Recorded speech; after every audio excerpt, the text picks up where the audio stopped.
आकाशवाणी नागपूर. समृद्धी शनिवारी आपल्याला ठळक बातम्या देत आहे. सर्वसामान्य नागरिकांना UPIद्वारे केलेल्या व्यवहारासाठी कुठलेही शुल्क द्यावे लागणार नाही असं स्पष्टीकरण केंद्र सरकारनं दिलं आहे.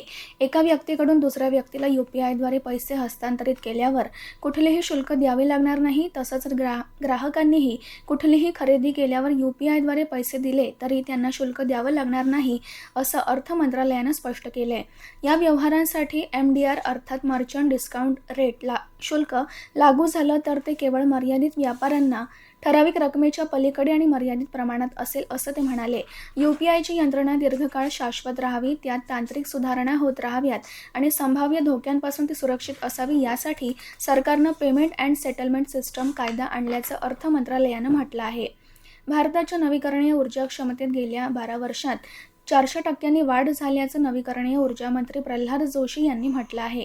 भारतानं 300 गिगावॅट जीवाश्म इंधन विरहित ऊर्जा क्षमतेचा टप्पा ओलांडत स्वच्छ ऊर्जा क्षेत्रात महत्त्वपूर्ण कामगिरी केल्याचं त्यांनी सांगितलं. महात्मा ज्योतिबा फुले संशोधन आणि प्रशिक्षण संस्था नागपूर महाज्योतीचा 7वा वर्धापन दिन आज उत्साहात साजरा करण्यात आला.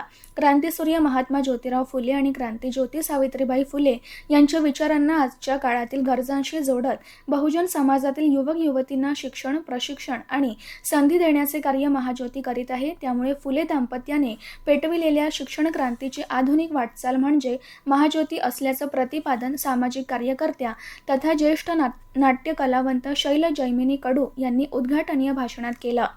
मराठा समाजाच्या न्याय्य मागण्यांबाबत राज्य सरकार सकारात्मक असून मराठा समाजाला न्याय देताना OBC समाजावर अन्याय होणार नाही आणि OBCंना न्याय देताना मराठा समाजाच्या हक्कांवरही गदा येणार नाही याची सरकार पूर्ण काळजी घेत आहे असं महसूल मंत्री तथा नागपूर आणि अमरावती जिल्ह्याचे पालकमंत्री चंद्रशेखर बावनकुळे यांनी वर्धा येथे प्रसारमाध्यमांशी संवाद साधताना स्पष्ट केलं.